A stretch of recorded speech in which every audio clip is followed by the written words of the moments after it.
தேவனுடைய கிருபை உங்களை அழைத்தது, உங்களை ஒவ்வொரு நாளும் வடிவமைத்துக் கொண்டிருக்கிறது, இன்னும் உங்களை தொடர்ந்து வழி நடத்தி கொண்டிருக்கிறது. தேவன் நம் ஒருவரையும் வீணாக படைக்கவில்லை.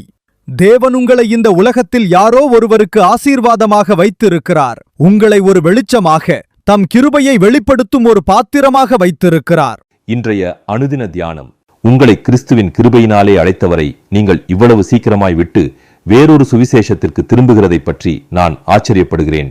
கலாத்தியர் 1:6.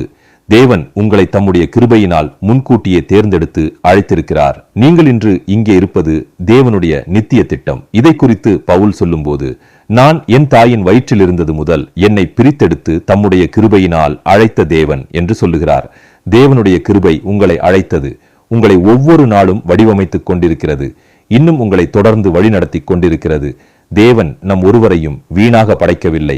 அவர் நம் ஒவ்வொருவரையும் ஒரு தெய்வீக நோக்கத்தோடு படைத்தார். நாம் இப்பொழுது வாழும் வாழ்க்கை ஒரு சாதாரண சம்பவம் அல்ல, அது தேவனுடைய அனாதி திட்டம். அவர் இன்னும் நம்மை இந்த உலகத்தில் வைத்திருப்பதற்கு ஒரு நோக்கம் உண்டு. அந்த நோக்கம் நிறைவேறும் வரை தேவன் நம்மை தாங்கி, நம்மை பாதுகாத்து, எல்லா சூழ்நிலையிலும் நம்மை வழிநடத்தி வருகிறார். ஆனால் நாம் கடந்து போகின்ற சூழ்நிலைகளை குறித்து நாம் அறியாதபடியினால் பல நேரங்களில் என் வாழ்க்கைக்கு என்ன அர்த்தம், என்னை யாரும் கவனிக்கவில்லை, என் வாழ்க்கைக்கு அர்த்தமில்லை என்று நீங்கள் கேள்வி கேட்டுக் கொண்டிருக்கலாம். உங்களுக்கு தேவன் கொடுக்கும் பதில், நான் உன்னை அறிந்திருக்கிறேன், நான் உன்னை ஒரு நோக்கத்திற்காக வைத்திருக்கிறேன்.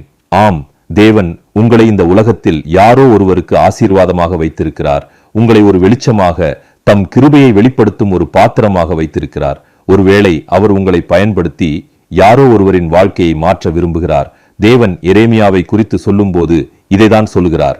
நான் உன்னை தாயின் வயிற்றில் உருவாக்கும் முன்னே உன்னை அறிந்தேன், நீ கற்பத்திலிருந்து வெளிப்படும் முன்னே நான் உன்னை பரிசுத்தம் பண்ணி உன்னை ஜாதிகளுக்கு தீர்க்கதரிசியாக கட்டளையிட்டேன் என்று சொன்னார்.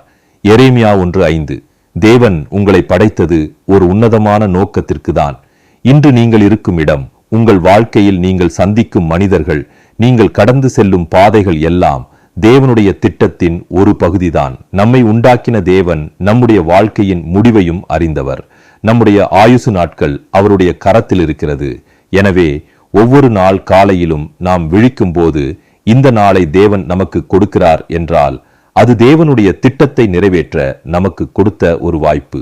இன்று நீங்கள் எடுக்கக்கூடிய மிக வலிமையான ஒரு தீர்மானம் இதுதான்.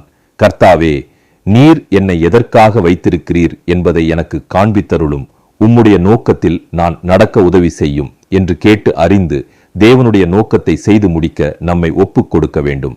கிறிஸ்து இயேசுவுக்குள் நம்மை தமது நித்திய மகிமைக்கு அழைத்தவராயிருக்கிற சகல கிருபையும் பொருந்திய தேவன் தாமே கொஞ்ச காலம் பாடனுபவிக்கிற உங்களை சீர்படுத்தி, ஸ்திரப்படுத்தி, பலப்படுத்தி நிலைநிறுத்துவராக.